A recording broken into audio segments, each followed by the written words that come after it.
Acho que eu vou pra você. Acho que tá batendo. Pode abrir se quiser. A vida real da coordenação. Eu sou formada pela Unesp de Marília em Pedagogia e Ciências Sociais. Depois eu fiz especialização em Educação Especial, Administração. E depois acabei fazendo um mestrado em Políticas Públicas e Educacionais pela Unicamp. Né? Iniciei minha trajetória no município de Angatuba, depois trabalhei muito tempo com EJA, trabalhei também em cursinho, dando atualidades. Em 2015 ingressei na prefeitura. E daí em 2019 comecei concurso para coordenador e em 2021 me tornei coordenadora aqui na prefeitura de São Paulo. Por exemplo, o que aconteceu? Nós fizemos uma feira de ciências aqui na escola. E existia uma fala muito dos professores do Fundamental 1 que feira de ciências era para o Fundamental 2.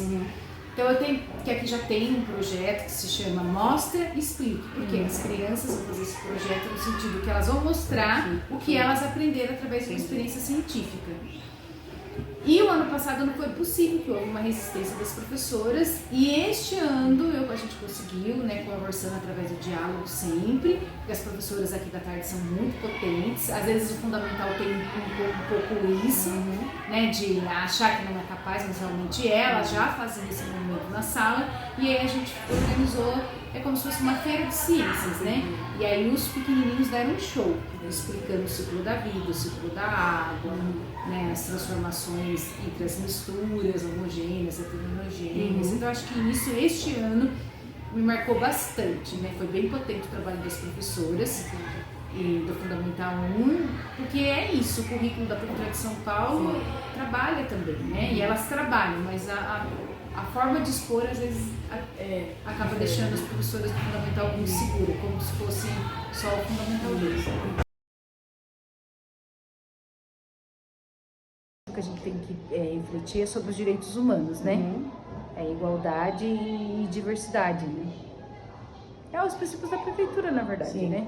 Inclusão, equidade. Tem algum princípio que você fale pessoal, talvez, da sua educação, da sua experiência, que você traga para o seu profissional, para a sua coordenação no dia a dia? Eu acho que na verdade, a Revolução Francesa mesmo, que a gente não conseguiu atingir, né? Que são os direitos humanos e universais, que a gente não atingiu, né? Que eles se dividem em 3, em direitos civis, direitos políticos e direitos sociais. E aí a escola, principalmente brasileira, vive esse furacão porque, na verdade, não são respeitados os direitos humanos das crianças, dos adolescentes. Um ensinamento que não pode sair, eu acho que é do Boaventura. Somos todos iguais em nossas diferenças. Eu acho que um futuro pedagogo deve pensar isso. Uma escola, ela é hoje muito diversa, ela luta por uma sociedade que se um dia se disse homogênea, né? E ela é heterogênea. Então eu acho que um pedagogo que vai iniciar o trabalho, ele tem que entender que cada indivíduo deve ser visto na sua particularidade, mas ao mesmo tempo com direitos iguais a todos, né? Perfeito. O desafio são as parcerias, né? Que há uma propaganda política muito forte, né? Não estou falando de nenhum partido, estou falando de uma questão de projeto político mesmo, estrutural, de educação. E nós não temos parcerias, na verdade, né? Não é nem que a UBS não quer atender, é porque ela não dá conta da demanda, entendeu?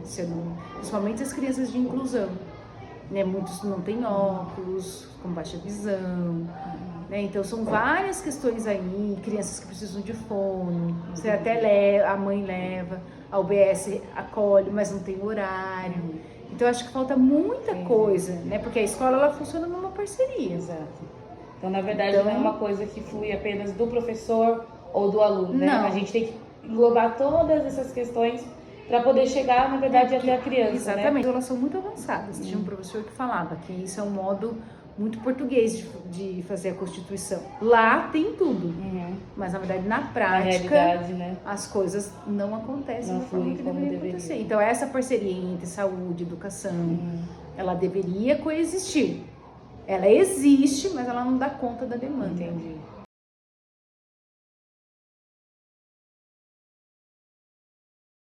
principal é o PEA, né, que é a formação do professor. Na verdade, é o Projeto Especial de Ação, que se chama, na verdade. Projeto Especial de Ação, em que nós tentamos associar a teoria com a prática enquanto metodologia, para potencializar o nosso trabalho na sala de aula. E eu acredito muito no diálogo, né? E acompanho também, né, as questões de todos os registros pedagógicos que os professores fazem, rotina, SGP, que é o nosso sistema online da prefeitura, o nosso diário online, vamos dizer assim, e também a sondagem das crianças, né? Entendi. Que é um ponto você não tem como, você planeja as ações através da sondagem das crianças. Entendi. E essa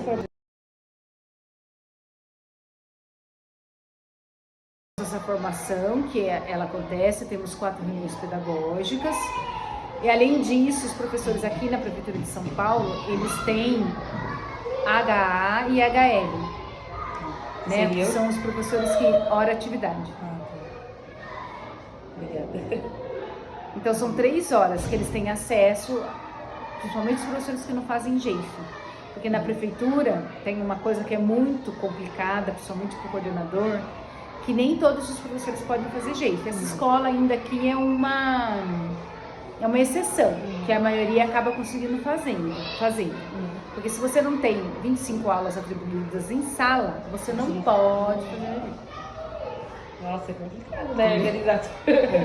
E aí nós temos canais de comunicação, e-mail, WhatsApp. Entendi, que aí vocês acabam...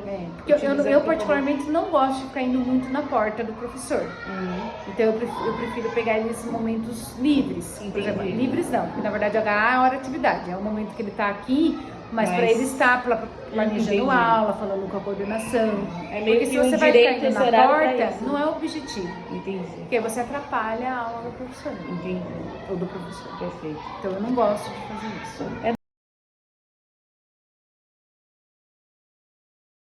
Diálogo. Não tem, no sentido dialógico mesmo do Paulo Freire, não tem outra maneira. Entendi.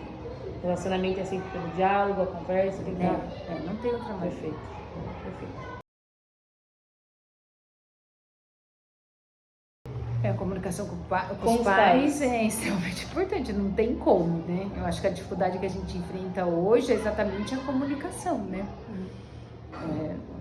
Porque muitas vezes os pais não podem vir porque trabalham, não sei o quê, acaba tendo tudo isso. Mas aqui na escola a gente sempre está dialogando, conversando. O bom aqui é que a gente pode atender até as 8 horas da noite. Então teve um caso de um estudante que a mãe não poderia. A gente atendeu ela às 19, porque a escola fica aberta até às 8. Mas ao mesmo tempo, eu acho que a principal comunicação que a gente tem que ter com os pais, não é para dar bronca, nada disso, é para ter essa troca do trabalho pedagógico mesmo, porque para que haja essa interação. Então, sempre quando tem algum evento, mostra cultural aqui, esse evento mostra Explique Surtiu Muito Efeito, que eu acho que essa é a principal comunicação. Olha o que o seu filho está aprendendo, olha o processo. Tem outras professoras que fazem dinâmicas que envolvem a família, pedindo a sua receita favorita. Né? Hoje é o dia de alguém ler na sua casa. Então eu acho que a principal comunicação ela deveria ser mesmo em relação ao trabalho pedagógico. Dentro assim, da relação que vocês têm com os pais, vocês acreditam que a maior parte é positiva? Vocês têm essa devolutiva dos pais, normalmente, em relação a essas atividades que vocês propõem, a esses momentos de troca, esses momentos com a família presente na escola? Tem gente que vai discordar. Eu acho que é mais positivo do que negativo. Que bom. Assim, o que a gente sente, é lógico, que no evento vieram bastante pais, etc. Mas não é 100%. Né, de participação. Uma reunião de pais é um ótimo canal de comunicação. Aí eu sempre falo para as professoras, mas elas também pensam assim. Vamos mostrar os trabalhos que estão sendo realizados. Fazem painéis. Sempre peço para ela antes citar um pouco assim os painéis, vamos colocar os painéis. Então expor, né? Isso. É uma comunicação. Porque o pai já está vendo, nossa, esse semestre o meu filho fez isso, fez aquilo, está aprendendo está aprendendo jogos matemáticos, está aprendendo o que é Paralimpíada. Então, eu acho que são vários tipos de comunicação. A escola, o muro da parede, né? Vamos dizer assim, as paredes falam também em educação, né? Então, são formas de comunicação também. Olha, o futuro da educação no Brasil está muito complicado, né? Principalmente para quem está começando. Mas assim, o Brasil está, na minha maneira de entender, complicado. Mas eu acho que nós precisávamos ter uma revolução na educação, na verdade, né? Não uma reforma, porque a reforma na educação já não, no Brasil, no caso brasileiro, já não vai funcionar mais, né? Teria que ser uma revolução. Várias coisas precisariam ser repensadas, né? Mas quem sou eu para dizer? Os especialistas dizem isso. Minha orientadora do mestrado, a Nora Krausic, ela dizia muito isso. O Brasil já passou da hora de fazer uma reforma. Ele tem que fazer uma revolução. Mas aí eu penso... Tem a frase do Paulo Freire que ele vai acabar falando assim, se a escola não transforma o mundo, muito menos sem ela. Né? E eu acredito que deveria haver uma reforma, primeiro, política no cenário brasileiro. Porque assim, o que a gente vê é troca governo, troca proposta. Sim. Mas algo estrutural mesmo ninguém mexe. Sim. Né? Sim. E assim, eu acho assim, que o brasileiro tem muita potencialidade, nossas crianças têm muita potencialidade, nossos professores têm muita potencialidade, mas tem coisas que precisavam ser revistas. E quando a gente fala em educação, no mínimo, são 20, 50 anos. Isso são todos os especialistas em política pública internacional que vão falar. No mínimo, 20, 50 anos. Troca governar, não ficou bom assim o ensino médio. Vamos fazer outro. Aí vamos fazer outro. Acaba que, na verdade, nada altera, né? Algo estrutural mesmo. Na Itália, você tem obras literárias que são vistas há mais de 50 anos. São as mesmas obras literárias. Não dá para fazer um debate, não, agora não é isso, agora... não dá. Então, deveria haver realmente uma reforma ou uma revolução estrutural, mas que ela não mudasse de 4 anos. Sim. Eu acho que esse é um dos nossos grandes problemas e desafios. Um país como o nosso, eu acho assim que ser professor é uma missão muito grande em qualquer país, mas aqui é um sinônimo de luta mesmo, eu acho. Porque assim, a questão da cidadania, isso eu concordo muito com o Paulo Freire. Né? Ela vai se passar na escola. Então você, quanto educador, você é um agente social, não adianta. É isso que você é. Você é um agente social e público. Então, principalmente numa escola pública, você não é qualquer pessoa, não, você é um agente social público.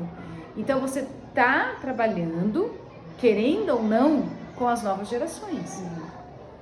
Então você é piegas talvez falar isso, mas é o futuro do Brasil. Sim. Então, eu acho que na verdade, como você não tem trabalhos coletivos, quando você tem troca de governo, como que você, como educadora hoje, que vai começar, você não vai se perder no meio disso? Eu acho que isso é a primeira lição. Como que eu não vou perder? Qual que é o meu princípio como educadora? No que eu vou acreditar?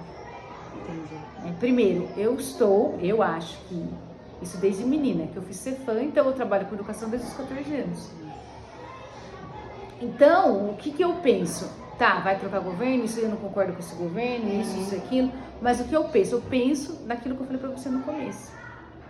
Eu penso que eu estou trabalhando por um mundo que tenha igualdade social, que tenha direitos políticos, não é? E que tenha a liberdade dos indivíduos de ir e vir. E eu penso que hoje, numa sociedade letrada, que nós temos e tecnológica, esse indivíduo, para ele fazer parte, ele precisa disso. Independente do governo, independente da proposta que estão falando para eu fazer. Como que eu vou garantir isso para aquelas 30 pessoas que estão comigo? Sabe? Independente de qualquer coisa. Porque senão, você nem começa. Essa é a minha opinião. Até aqui eu posso ir, até ali eu não posso ir. Mas simplesmente falar, não vou fazer porque tá tudo errado, também já não dá certo. Já entra com uma visão muito fechada e aí também vai só dar continuidade ao que já existe muito, né? Fabiane, obrigada pela entrevista, de verdade. Obrigada pelo seu tempo.